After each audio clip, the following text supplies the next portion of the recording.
ਮੇਰੇ ਵੱਲੋਂ ਸਾਰੇ ਭੈਣ ਭਾਈਆਂ ਨੂੰ ਸਲਾਮ ਹੋਵੇ। ਜਾਤਕਾਂ, ਬਜ਼ੁਰਗਾਂ ਤੇ ਮਾਈਆਂ ਨੂੰ ਸਲਾਮ ਹੋਵੇ।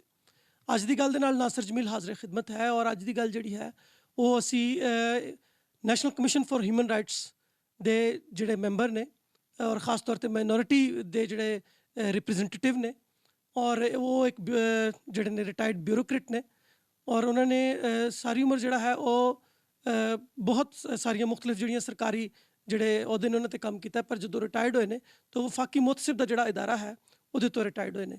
ਇਸ ਵਕਤ ਜਿਸ ਤਰ੍ਹਾਂ ਮੈਂ ਪਹਿਲੇ ਦੱਸਿਆ ਬਈ ਉਹ national commission for human rights ਜਿਹੜਾ ਹੈ ਉਹਦੇ ਵਿੱਚ ਅਕਲੀਤਾਂ ਦੀ ਨੁਮਾਇੰਦਗੀ ਕਰਦੇ ਨੇ। ਅੱਜ ਸਾਡੀ ਖੁਸ਼ਬਖਤੀ ਹੈ ਬਈ ਉਹ ਸਾਡੇ ਨਾਲ ਜੁੜੇ ਹਨ ਔਰ ਆਓ ਉਹਨਾਂ ਨਾਲ ਮੈਂ ਤੁਹਾਡੀ ਗੱਲਬਾਤ ਕਰਾਨਾ। ਮੇਰੀ ਮੁਰਾਦ ਹੈ ਮਨਜ਼ੂਰ ਮਸੀਹ ਸਾਹਿਬ, member national commission for human rights. ਮਨਜ਼ੂਰ ਸਾਹਿਬ, ਅਸੀਂ ਤੁਹਾਨੂੰ ਅੱਜ ਦੇ ਪ੍ਰੋਗਰਾਮ ਦੇ ਵਿੱਚ ਅੱਜ ਦੀ ਗੱਲ ਦੇ ਵਿੱਚ ਜੀ ਆਇਆਂ ਨੂੰ ਆਖਦੇ ਹਾਂ ਤੇ ਸੁਣਾਓ ਤੁਹਾਡੀ ਤਬੀਅਤ ਕੈਸੀ ਹੈ, ਤੁਸੀਂ कैसे हो? मैं बिल्कुल ठीक। ਤੁਹਾਡਾ ਬੜਾ ਸ਼ੁਕਰੀਆ ਕਿ ਤੁਸੀਂ ਮੈਨੂੰ ਅੱਜ ਮੌਕਾ ਦਿੱਤਾ ਕਿ ਮੈਂ ਆਪਣੇ ਲੋਕਾਂ ਨਾਲ, ਆਪਣੇ ਦੋਸਤਾਂ ਨਾਲ ਤੁਹਾਡੇ ਚੈਨਲ ਤੋਂ ਗੱਲ ਕਰ ਸਕਾਂ। ਮਨਜ਼ੂਰ ਸਾਹਿਬ, ਮੇਰਾ ਜਿਹੜਾ ਤੁਹਾਡੇ ਨਾਲ ਪਹਿਲਾ ਸਵਾਲ ਹੈ ਉਹ ਇਹ ਹੈ ਬਈ ਆਪਣੇ ਬਾਰੇ, ਆਪਣੀ ਹਯਾਤੀ ਦੇ ਬਾਰੇ, ਆਪਣੀ ਲਿਖਾਈ ਪੜ੍ਹਾਈ ਦੇ ਬਾਰੇ, ਆਪਣੀ ਜੰਮਣ ਪਾਉਣ ਦੇ ਬਾਰੇ ਔਰ ਆਪਣੀ ਸਾਰੀ ਜਿਹੜੀ ਵੀ ਤੁਹਾਡੀ ਕੰਮਕਾਰ ਦੀ ਜ਼ਿੰਦਗੀ ਹੈ, ਜਿਹੜੀ ਤੁਸੀਂ ਜੀ ਹੈ ਔਰ ਜਿਹੜੀ ਤੁਸੀਂ ਹੁਣ ਜਿੰਦੇ ਪਏ ਹੋ ਉਹਦੇ ਬਾਰੇ ਜ਼ਰਾ ਦੱਸਿਆ ਜੀ। ਸਭ ਤੋਂ ਪਹਿਲੇ ਮੈਂ ਦੱਸਣਾ ਚਾਹਾਂਗਾ ਕਿ ਮੇਰਾ ਤਾਲੁਕ ਜਿਹੜਾ ਜ਼ਿਲ੍ਹਾ ਨਾਰੋਵਾਲ ਤੇ ਉਹਦੀ ਤਹਿਸੀਲ ਹੈ ਇੱਕ ਸ਼ਕਰਗੜ੍ਹ, ਉਸ 'ਤੇ ਆਪਣੇ ਮੇਰੇ ਪਿੰਡ ਦਾ ਨਾਂ ਮੁੰਡੀ ਖੇਲ, ਉੱਥੇ ਦਾ ਮੈਂ ਪੈਦਾਇਸ਼ੀ ਹਾਂ, ਜੰਮਿਆ ਪਲਿਆ ਮੈਂ ਉੱਥੇ ਹਾਂ। ਅਤੇ ਉਸ ਤੋਂ ਬਾਅਦ ਮੈਂ ਇਹ ਜ਼ਰੂਰ ਦੱਸਣਾ ਚਾਹਾਂਗਾ ਕਿ ਮੈਂ ਮੁਸਲਿਮ ਹਾਈ ਸਕੂਲ ਦਾ ਪੜ੍ਹਿਆ। ਉਸ ਤੋਂ ਮੈਂ ਉੱਥੇ ਮੈਂ ਮੈਟ੍ਰਿਕ ਕੀਤੀ। ਮੈਟ੍ਰਿਕ ਕਰਨ ਤੋਂ ਬਾਅਦ ਮੈਂ ਇਸਲਾਮਾਬਾਦ 'ਚ ਆ ਗਿਆ। ਇਸਲਾਮਾਬਾਦ 'ਚ ਆ ਕੇ ਅਤੇ ਮੈਂ ਨੌਕਰੀ ਜੁਆਇਨ ਕੀਤੀ। ਨੌਕਰੀ ਦੇ ਦੌਰਾਨ ਮੇਰੇ ਕੋਲ ਸਟਾਰਟ ਵਿੱਚ ਇਹ ਸੀ ਕਿ ਪਿੰਡ 'ਚ ਹੁੰਦਿਆਂ ਮੇਰੇ ਕੋਲ ਇਸ ਤਰ੍ਹਾਂ ਦੇ ਕੋਈ ਸੋਰਸਿਸ ਨਹੀਂ ਸਨ ਕਿ ਜਿਨ੍ਹਾਂ 'ਚ ਮੈਂ ਅੱਗੇ ਤਾਲੀਮ ਜਾਰੀ ਰੱਖ ਸਕਦਾ। ਅਤੇ ਜਦੋਂ ਮੈਂ ਆ ਕੇ ਨੌਕਰੀ ਸ਼ੁਰੂ ਕੀਤੀ ਹੈ ਉਸ ਵਕਤ ਮੈਂ ਪਿੰਡ ਤੋਂ ਸਿਰਫ ਮੈਟ੍ਰਿਕ ਕਰਕੇ ਆਇਆ ਸਾਂ। ਅਤੇ ਉਸ ਤੋਂ ਬਾਅਦ 4-5 ਸਾਲ ਬਾਅਦ ਮੇਰੀ ਸ਼ਾਦੀ ਵੀ ਹੋ ਗਈ। ਲੇਕਿਨ ਮੇਰੇ ਲਈ ਖੁਸ਼ੀ ਦੀ ਗੱਲ ਇਹ ਹੈ ਕਿ ਜਿਹੜੀ ਮੇਰੀ ਜ਼ੋਜਾ ਹੈ, ਮੇਰੀ ਬੇਗਮ ਹੈ, ਉਹ ਇੱਕ ਸਰਕਾਰੀ ਟੀਚਰ ਸਨ। ਉਹਨਾਂ ਨੇ ਮੈਨੂੰ ਬੜਾ ਜ਼ੋਰ ਲਾਇਆ ਕਿ ਅੱਗੇ ਪੜ੍ਹੋ, ਅੱਗੇ ਪੜ੍ਹੋ। ਤਾਂ ਮੈਂ ਫਿਰ ਸ਼ਾਦੀ ਤੋਂ ਬਾਅਦ ਪੜ੍ਹਨਾ ਸ਼ੁਰੂ ਕੀਤਾ ਔਰ ਹਿਸਾਬ ਲਾ ਲਓ ਤੁਸੀਂ ਕਿ 72 ਤੋਂ ਬਾਅਦ 1983 ਵਿੱਚ ਜਾ ਕੇ ਅਤੇ ਉਦੋਂ ਮੇਰੇ 2 ਬੱਚੇ ਵੀ ਹੋ ਗਏ ਸਨ ਅਤੇ ਮੈਂ ਉਸ ਵੇਲੇ ਨਾ FA ਕੀਤਾ। ਉਸ ਤੋਂ ਬਾਅਦ ਉਹ ਮੈਨੂੰ ਐਸਾ ਸ਼ੌਕ ਪਿਆ ਕਿ ਫਿਰ ਮੈਂ ਪੰਜਾਬ ਯੂਨੀਵਰਸਿਟੀ ਤੋਂ BA ਵੀ ਕੀਤਾ ਅਤੇ ਨਾਲ ਮੈਂ ਕੰਟੀਨਿਊ ਰੱਖਿਆ ਅਤੇ 1988 ਵਿੱਚ ਫਿਰ ਮੈਂ ਪੰਜਾਬ ਯੂਨੀਵਰਸਿਟੀ ਤੋਂ ਪੋਲੀਟੀਕਲ ਸਾਇੰਸ ਵਿੱਚ MA ਕੀਤਾ। ਅਤੇ ਇਹ ਮੇਰਾ ਯਾਨੀ ਮੈਨੂੰ ਖੁਦਾ ਨੇ ਬਰਕਤ ਦਿੱਤੀ ਔਰ ਨਾਲ ਇਹ ਹੈ ਕਿ ਉਸ ਤੋਂ ਬਾਅਦ ਫਿਰ ਮੈਨੂੰ ਮੁਖਤਲਿਫ ਨਾਲ ਹੀ ਮੈਂ ਪੜ੍ਹਨ ਦੇ ਨਾਲ ਹੀ ਸਰਕਾਰੀ ਮਹਿਕਮਿਆਂ 'ਚ ਨੌਕਰੀ ਕਰ ਦੇਣਾ। ਬੜਾ ਮੈਨੂੰ ਖੁਦਾ ਨੇ ਅੱਛਾ ਮੌਕਾ ਦਿੱਤਾ, ਅੱਛੇ ਦਫ਼ਤਰ ਦਿੱਤੇ। ਇਹ ਖੁਦਾ ਦਾ ਫਜ਼ਲ ਅਤੇ ਮੇਰੇ ਨਾਲ ਉਹਦਾ ਪਿਆਰ ਅਤੇ ਮੁਹੱਬਤ ਰਿਹਾ। ਅਤੇ 2 ਮੈਨੂੰ ਖੁਦਾ ਨੇ ਬੇਟੇ ਦਿੱਤੇ। ਇੱਕ ਤਾਂ ਖੁਦਾ ਨੂੰ ਪਿਆਰਾ ਹੋ ਗਿਆ ਅਤੇ ਜਿਹੜਾ ਦੂਸਰਾ ਬੇਟਾ ਮੇਰਾ ਉਹ ਉਸਨੇ ਇਬਤਦਾਈ ਤਾਲੀਮ ਇਸਲਾਮਾਬਾਦ 'ਚ ਹੀ ਹਾਸਲ ਕੀਤੀ ਸੀ ਅਤੇ ਉਸ ਤੋਂ ਬਾਅਦ ਉਹ ਫਿਰ ਚਲਾ ਗਿਆ BCS ਕਰਨ ਤੋਂ ਬਾਅਦ ਲੰਡਨ ਚਲਾ ਗਿਆ। ਉਸ ਤੋਂ ਉਹਨੇ UK ਤੋਂ ਬ੍ਰਿਸਟਲ ਯੂਨੀਵਰਸਿਟੀ ਤੋਂ BTH ਆਨਰਸ ਦੀ ਡਿਗਰੀ ਲਈ। ਅਤੇ ਖੁਦਾ ਦਾ ਸ਼ੁਕਰ ਹੈ ਕਿ ਅੱਜ ਕੱਲ੍ਹ ਉਹ ਰਾਵਲਪਿੰਡੀ 'ਚ Lahore diocese of Lahore church of Pakistan ਦੇ ਜੋ ਚਰਚ ਕ੍ਰਾਈਸਟ ਚਰਚ ਰਾਵਲਪਿੰਡੀ 'ਚ ਉਹਦੇ ਵਿੱਚ ਖਿਦਮਤ ਸਰ ਅੰਜਾਮ ਦੇ। ਇਹਦੇ ਨਾਲ ਮੈਂ ਵੀ ਇੱਕ ਜ਼ਰੂਰ ਗੱਲ ਦੱਸਣਾ ਚਾਹਾਂਗਾ ਕਿ ਮੈਂ 2.5 ਸਾਲ ਦਾ ਸਾਂ ਅਤੇ ਮੇਰੇ ਵਾਲਿਦ ਦੀ ਡੈਥ ਹੋ ਗਈ ਸੀ। ਲੇਕਿਨ ਮੇਰੀ ਵਾਲਦਾ ਨੇ ਅਤੇ ਮੇਰੇ ਭਰਾਵਾਂ ਨੇ ਮੇਰੇ 'ਤੇ ਬੜੀ ਮਿਹਰਬਾਨੀ ਕੀਤੀ ਕਿ ਉਸ ਜ਼ਮਾਨੇ 'ਚ ਯਾਨੀ ਮੈਨੂੰ ਉਹਨਾਂ ਨੇ ਮੈਟ੍ਰਿਕ ਤੱਕ ਤਾਲੀਮ ਦਿਲਵਾ ਦਿੱਤੀ। ਅਦਰਵਾਈਜ਼ ਵਰਨਾ ਜਦੋਂ ਵਾਲਿਦ ਸਿਰ ਤੋਂ ਚਲਾ ਜਾਏ ਅਤੇ ਫਿਰ ਭਰਾ ਪਿੰਡਾਂ 'ਚ ਇੰਨਾ ਸਾਥ ਨਹੀਂ ਦੇਣ। ਲੇਕਿਨ ਮੇਰੇ ਭਰਾਵਾਂ ਨੇ ਅਤੇ ਮੇਰੀ ਮਾਂ ਨੇ ਬਹੁਤ ਹੀ ਮੇਰੇ 'ਤੇ ਅਹਿਸਾਨ ਕੀਤਾ ਜਿਹਦਾ ਮੈਂ ਅੱਜ ਤੱਕ ਉਸ ਤੋਂ ਯਾਨੀ ਅੱਗੇ ਮੈਨੂੰ ਤਰੱਕੀ ਕਰਨ ਦਾ ਮੌਕਾ ਮਿਲੇ। ਮਨਜ਼ੂਰ ਸਾਹਿਬ, ਮੈਂ ਤੁਹਾਡੇ ਸਾਰੇ ਖਾਨਦਾਨ ਦੀ ਮਿਹਨਤਾਂ ਤੋਂ ਔਰ ਖਾਸ ਤੌਰ 'ਤੇ ਤੁਹਾਡੀ ਵਾਲਦਾ ਮੁਹਤਰਮਾ ਔਰ ਤੁਹਾਡੇ ਵੀਰਾਂ ਨੂੰ ਵੀ ਸਲਾਮ ਪੇਸ਼ ਕਰਨਾ ਹਾਂ, ਜਿਨ੍ਹਾਂ ਨੇ ਤੁਹਾਨੂੰ ਜਿਹੜਾ ਹੈ ਉਹ ਜਿਹੜਾ ਸਿੱਧੇ ਰਾਹ 'ਤੇ ਪਾਈ ਰੱਖਿਆ ਔਰ ਤੁਹਾਡੇ ਲਈ ਬਹੁਤ ਜ਼ਿਆਦਾ ਮਿਹਨਤ ਕੀਤੀ। ਔਰ ਅੱਜ ਜਿਹੜੇ ਮਨਜ਼ੂਰ ਮਸੀਹ ਸਾਹਿਬ ਅੱਜ ਪੂਰੇ ਦੁਨੀਆ ਵਾਸਤੇ ਕੰਮ ਕਰਦੇ ਪਏ ਨੇ, ਇਸ ਮਨਜ਼ੂਰ ਮਸੀਹ ਸਾਹਿਬ ਨੂੰ ਤੁਹਾਡੀ ਵਾਲਦਾ ਨੇ, ਤੁਹਾਡੇ ਵੀਰਾਂ ਨੇ, ਤੁਹਾਡੀ ਬੇਗਮ ਸਾਹਿਬਾ ਨੇ ਔਰ ਤੁਹਾਡੇ ਖਾਨਦਾਨ ਨੇ ਤਰਾਸ਼ ਕੇ ਦਿੱਤਾ ਹੈ। ਅਸੀਂ ਤੁਹਾਡੇ ਪੂਰੇ ਖਾਨਦਾਨ ਦੇ ਸ਼ੁਕਰਗੁਜ਼ਾਰ ਹਾਂ। ਖਾਨਦਾਨ ਬੁਨਿਆਦੀ ਇਕਾਈ ਹੈ। ਜਦੋਂ ਅਸੀਂ ਖਾਨਦਾਨ ਦੀ ਬੁਨਿਆਦੀ ਇਕਾਈ ਦੀ ਗੱਲ ਕਰਦੇ ਹਾਂ ਤੇ ਅਸੀਂ ਹੁਣ ਤੁਹਾਡੀ ਜਿਹੜੀ ਬਾਕੀ ਮਾਮਲਾਤ ਨੇ ਉਹਨਾਂ ਦੇ ਉੱਤੇ ਵੀ ਗੱਲ ਕਰਾਂਗੇ ਕਿ ਜਦੋਂ ਦੇ ਤੁਸੀਂ ਨੈਸ਼ਨਲ ਕਮਿਸ਼ਨ ਫॉर ਜਿਹੜਾ ਹਿਊਮਨ ਰਾਈਟਸ ਹੈ ਉਹਦੇ 'ਚ ਗਏ ਹੋ, ਯਾਨੀ ਇਨਸਾਨੀ ਹਕੂਕ ਦੇ ਜਿਹੜਾ ਕਮਿਸ਼ਨ ਹੈ ਉਹਦੇ 'ਚ ਤੁਸੀਂ ਬਤੌਰੇ ਇਨਸਾਨ ਔਰ ਇਨਸਾਨੀ ਹਕੂਕ ਦੇ ਮੈਂਬਰ ਦੇ ਤੌਰ 'ਤੇ ਤੁਹਾਡੀ ਆਪਣੀ ਸੋਚ ਕੀ ਹੈ ਕਿ ਬੰਦੇ ਨੂੰ ਜਿਹੜਾ ਹੈ ਉਹ ਆਪਣੇ ਮਜ਼ਹਬ ਦੀ ਪੈਰਵੀ ਕਰਨੀ ਚਾਹੀਦੀ ਹੈ ਜਾਂ ਇਨਸਾਨੀਅਤ ਦੀ ਪੈਰਵੀ ਕਰਨੀ ਚਾਹੀਦੀ ਜੀ, ਸਭ ਤੋਂ ਪਹਿਲਾਂ ਤਾਂ ਮੈਂ ਤੁਹਾਨੂੰ ਇਹ ਦੱਸਣਾ ਚਾਹਾਂਗਾ ਕਿ ਜਿਸ ਦਫ਼ਤਰ 'ਚ ਮੈਨੂੰ ਮੌਕਾ ਮਿਲਿਆ ਖਿਦਮਤ ਕਰਨ ਦਾ, ਵਫਾਕੀ ਮੁਹੱਸਿਬ 'ਚ, ਉੱਥੇ ਪੂਰੇ ਮੁਲਕ ਦੇ ਕੋਨੇ-ਕੋਨੇ ਤੋਂ ਬੜੇ ਪਿਛੇ ਹੋਏ ਲੋਕ ਆਉਂਦੇ ਨੇ, ਬੜੀ ਮੁਸ਼ਕਲਾਤ 'ਚੋਂ ਨਿਕਲੇ ਯਾਨੀ ਪਏ ਦੇ ਲੋਕ ਆਉਂਦੇ ਨੇ ਆਪਣੀਆਂ ਦਰਖਾਸਤਾਂ ਲੈ ਕੇ। ਉੱਥੇ ਮੈਨੂੰ ਤਕਰੀਬਨ 32-33 ਸਾਲ ਦਾ ਐਕਸਪੀਰੀਅੰਸ ਹੋਇਆ, ਜਿਸ 'ਚ ਮੈਂ ਦੇਖਿਆ ਕਿ ਮੈਂ ਉੱਥੋਂ ਇਤਨਾ ਸਿੱਖਿਆ ਕਿ ਕੋਈ ਮਜ਼ਹਬ ਦੀ ਗੱਲ ਨਹੀਂ, ਕੋਈ ਕਿਸੇ ਐਸੇ ਫਿਰਕੇ ਦੀ ਗੱਲ ਨਹੀਂ, ਸਾਰੇ ਇਨਸਾਨ ਨੇ। ਕਿਉਂਕਿ ਮੈਂ ਜਿਹੜੀ ਖਿਦਮਤ ਕੀਤੀ ਆ ਉੱਥੇ ਮੁਸਲਿਮ ਵੀ ਆਉਂਦੇ ਸਨ, ਕ੍ਰਿਸਚਨ ਵੀ ਆਉਂਦੇ ਸਨ, ਹਿੰਦੂ ਵੀ ਆਉਂਦੇ ਸਨ, ਸਿੱਖ ਵੀ ਆਉਂਦੇ ਸਨ, ਯਾਨੀ ਜਿੰਨੇ ਵੀ ਮਜ਼ਹਬਾਂ ਦੇ ਲੋਕ ਪਾਕਿਸਤਾਨ 'ਚ ਰਹਿ ਰਹੇ ਨੇ, ਮੈਨੂੰ ਸਭ ਨਾਲ ਵਾਸਤਾ ਪਿਆ। ਔਰ ਮੈਂ ਸਭ ਤੋਂ ਜ਼ਿਆਦਾ ਮੇਰੇ ਵਾਸਤੇ ਫਖਰ ਦੀ ਗੱਲ ਹੈ ਕਿ ਮੈਂ ਬਗੈਰ ਕਿਸੇ ਯਾਨੀ ਤਫਰੀਕ ਤੋਂ, ਇਮਤਿਆਜ਼ੀ ਸਲੂਕ ਤੋਂ, ਮੈਂ ਸਭ ਦੀ ਬਰਾਬਰ ਦੀ ਖਿਦਮਤ ਕੀਤੀ ਹੈ, ਇਸ ਲਈ ਕਿ ਖੁਦਾ ਨੇ ਸਭ ਤੋਂ ਪਹਿਲੇ ਇਨਸਾਨ ਪੈਦਾ ਕੀਤਾ ਤੇ ਮਜ਼ਹਬ ਉਸ ਤੋਂ ਬਾਅਦ ਚਾਹੇ ਨੇ।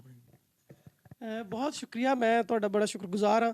ਤੁਸੀਂ ਦੇਖੋ, ਤੁਸੀਂ ਉਸ ਧਰਤੀ ਤੋਂ ਹੋ ਜਿੱਥੋਂ ਪਾਕਿਸਤਾਨੀ ਮਸੀਹਤ ਨੇ ਜਨਮ ਲਿਆ, ਯਾਨੀ ਤੁਸੀਂ ਸ਼ੱਕਰਗੜ੍ਹ ਔਰ ਨਾਰੋਵਾਲ ਤੋਂ ਹੋ। ਅਤੇ ਕਿਉਂ ਜੋ ਪਾਕਿਸਤਾਨ 'ਚ ਜਿੰਨੇ ਵੀ ਮਸੀਹੀ ਨੇ ਉਹ ਸਾਰੇ ਉਸੇ ਇਲਾਕੇ ਤੋਂ ਨੇ, ਕਿਉਂਕਿ ਅਸੀਂ ਪਹਿਲਾ ਮਸੀਹੀ ਜਿਹੜਾ ਹੈ ਉਹ ਅਸੀਂ ਜਾਣਦੇ ਹਾਂ ਕਿ ਸ਼ੱਕਰਗੜ੍ਹ ਨਾਰੋਵਾਲ ਤੋਂ ਉਹਨਾਂ ਦਾ ਤਲਕ ਸੀ। ਔਰ ਸ਼ੱਕਰਗੜ੍ਹ ਨਾਰੋਵਾਲ ਤੋਂ ਜਿਹੜੀ ਮਸੀਹਤ ਨਿਕਲੀ ਹੈ ਉਹਨੇ ਪੂਰੇ ਪਾਕਿਸਤਾਨ 'ਚ ਜਿੱਥੇ ਵੀ ਪੂਰੀ ਦੁਨੀਆ 'ਚ ਮਸੀਹੀ ਜਿਹੜੇ ਪਾਕਿਸਤਾਨੀ ਮਸੀਹੀ ਨੇ ਉਹ ਉੱਥੋਂ ਦਾ ਤਲਕ ਰੱਖਦੇ ਨੇ ਔਰ ਤੁਹਾਡੇ ਉਸ ਧਰਤੀ ਦੇ ਨਾਲ ਤਲਕ ਹੈ। ਮੇਰਾ ਅਗਲਾ ਸਵਾਲ ਇਹ ਹੈ ਕਿ ਜਦੋਂ ਤੁਸੀਂ national commission for human rights ਦੇ ਵਿੱਚ ਹੋ ਅਤੇ ਜਿਹੜੀਆਂ ਖਾਸ ਤੌਰ 'ਤੇ ਜਿਹੜੀ ਅਕਲੀਅਤਾਂ ਦੇ ਮਸਾਇਲ ਨੇ ਉਹਨਾਂ ਦੇ ਮੁਤਲਕ ਜਦੋਂ ਗੱਲਬਾਤ ਕੀਤੀ ਜਾਂਦੀ, ਜਿਸ ਤਰ੍ਹਾਂ ਅੱਜ ਕੱਲ੍ਹ ਸਾਡੇ ਇੱਥੇ ਇੱਕ ਬੜਾ ਵੱਡਾ ਮਸਲਾ ਹੈ ਕੁਛ ਅਰਸੇ ਤੋਂ ਚੱਲ ਰਿਹਾ, ਔਰ ਉਹ ਇਹ ਹੈ ਕਿ ਅਕਲੀਅਤਾਂ ਨੂੰ ਖਾਸ ਤੌਰ 'ਤੇ ਜਿਹੜਾ ਹੈ ਨੋਮੀਨੇਟ ਕੀਤਾ ਜਾਂਦਾ ਹੈ ਬਈ ਤੁਸੀਂ ਸਫਾਈ ਦੇ ਕੰਮ ਲਈ ਜਿਹੜਾ ਮਖਸੂਸ ਹੋ। ਸਾਡੀਆਂ ਸਰਕਾਰੀ ਜਿਹੜੀਆਂ ਜੋਬਸ ਆਉਂਦੀਆਂ ਨੇ, ਗੈਰ ਸਰਕਾਰੀ ਨੀਮ ਸਰਕਾਰੀ ਜੋਬਸ ਆਉਂਦੀਆਂ ਨੇ, ਅਖਬਾਰਾਂ 'ਚ ਇਸ਼ਤਿਹਾਰਾਂ ਦੇ ਉੱਤੇ ਲਿਖਿਆ ਹੁੰਦਾ ਹੈ ਸਿਰਫ ਅਕਲੀਅਤ ਕੇ ਲਈ, ਉਹਦੇ ਬਾਰੇ ਕੀ ਆਖੋਗੇ? ਬੜਾ ਅੱਛਾ ਸਵਾਲ ਤੁਸੀਂ ਕੀਤਾ ਮੇਰੇ 'ਤੇ, ਕਿਉਂਕਿ ਅੱਜ ਕੱਲ੍ਹ ਇਹ 'ਤੇ ਬੜਾ ਬਰਨਿੰਗ ਇਸ਼ੂ ਬਣਿਆ ਸੀ। ਅਤੇ ਮੇਰਾ ਖਿਆਲ 2 ਮਹੀਨੇ, ਵੈਸੇ ਤਾਂ ਸਾਡਾ ਕਮਿਸ਼ਨ ਹੀ ਹਾਲੇ ਬਣਿਆ ਨੂੰ 3 ਮਹੀਨੇ ਹੋ ਗਏ ਨੇ, ਔਰ ਖੁਦਾ ਦਾ ਸ਼ੁਕਰ ਹੈ ਕਿ ਇਸ ਕਮਿਸ਼ਨ ਨੇ 3 ਮਹੀਨੇ ਦੇ ਵਿੱਚ ਬੜੇ ਇਸ਼ੂ ਉਠਾਏ ਨੇ। ਔਰ ਖਸੂਸਨ ਮੈਂ ਇਹ ਵੀ ਜ਼ਰੂਰ ਕਹਾਂਗਾ ਕਿ ਇਸ ਵਕਤ ਸਾਡੀ ਜਿਹੜੀ ਚੇਅਰਪਰਸਨ ਹੈ ਇਸ ਕਮਿਸ਼ਨ ਦੀ, ਮੈਡਮ ਰਾਬਿਆ ਜਵੇਰੀ, ਉਹ ਬੜੀ ਦਿਲਚਸਪੀ ਲੈ ਰਹੇ ਨੇ ਖਸੂਸਨ ਸਾਡੇ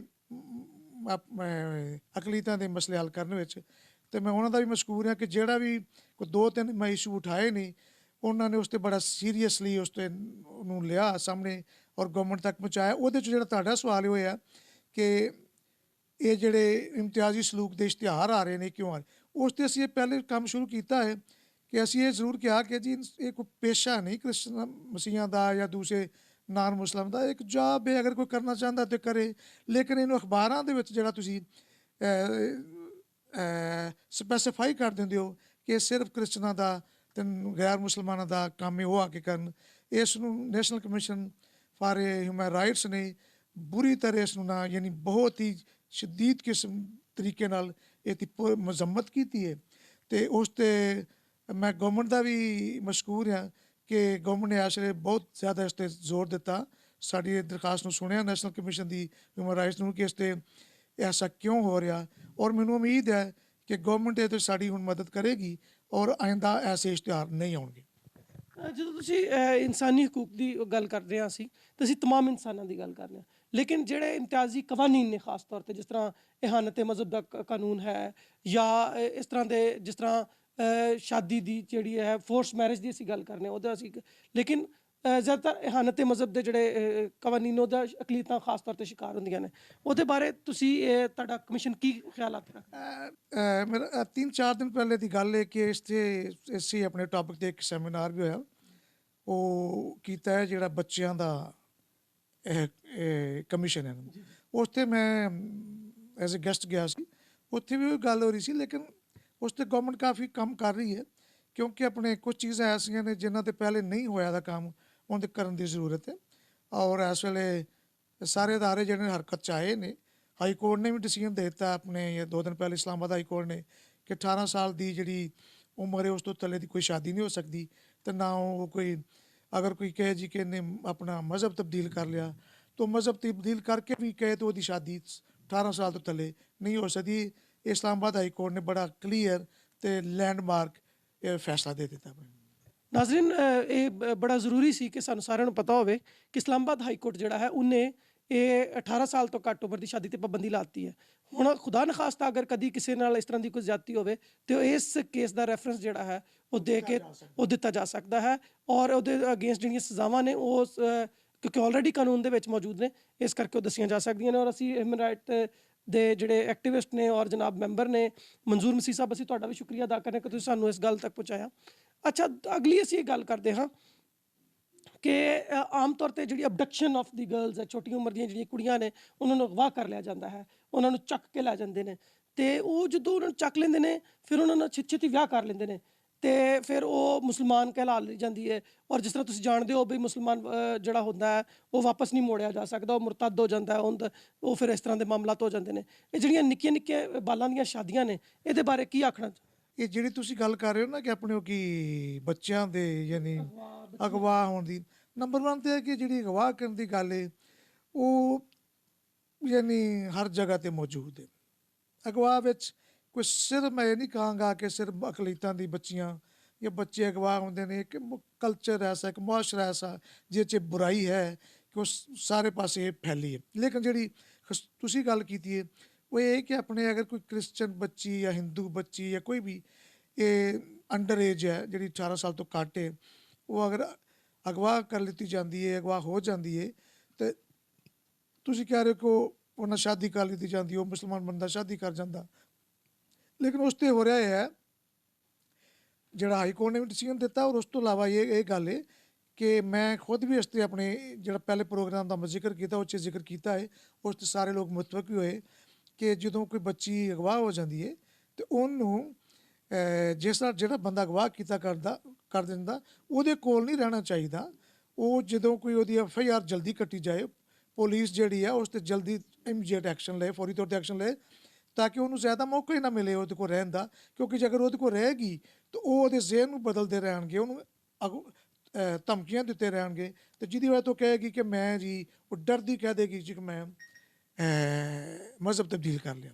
ਇਸ ਲਈ ਇਸ 'ਤੇ ਕੰਮ ਹੋ ਰਿਹਾ, ਔਰ ਉਮੀਦ ਹੈ ਕਿ ਇਸ 'ਤੇ ਇਹ ਹਾਈ ਕੋਰਟ ਦੇ ਫੈਸਲੇ ਨੂੰ ਮਿਲਾਇਆ ਜਾਏਗਾ, ਜ਼ੋਰ ਦਿੱਤਾ ਜਾਏਗਾ, ਔਰ ਆਇੰਦਾ ਤੋਂ ਕਾਫੀ ਇਸ 'ਤੇ ਕਮੀ ਆ ਜਾਏਗੀ। ਮਨਜ਼ੂਰ ਮਸੀਹ ਸਾਹਿਬ, ਕਾਫੀ ਸਾਰੇ ਇਸ਼ੂਜ਼ ਨੂੰ ਅਸੀਂ ਐਡਰੈਸ ਕਰ ਲਿਆ ਹੈ। ਇੱਕ ਛੋਟਾ ਜਿਹਾ ਮਸਲਾ ਹੈ, ਔਰ ਉਹ ਮਸਲਾ ਨਹੀਂ ਹੈ ਬਲਕਿ ਉਹਦੇ 'ਚ ਅਸੀਂ ਤੁਹਾਡੀ ਰਾਏ ਵੀ ਮੰਗਣਾ ਚਾਹੁੰਦੇ ਹਾਂ।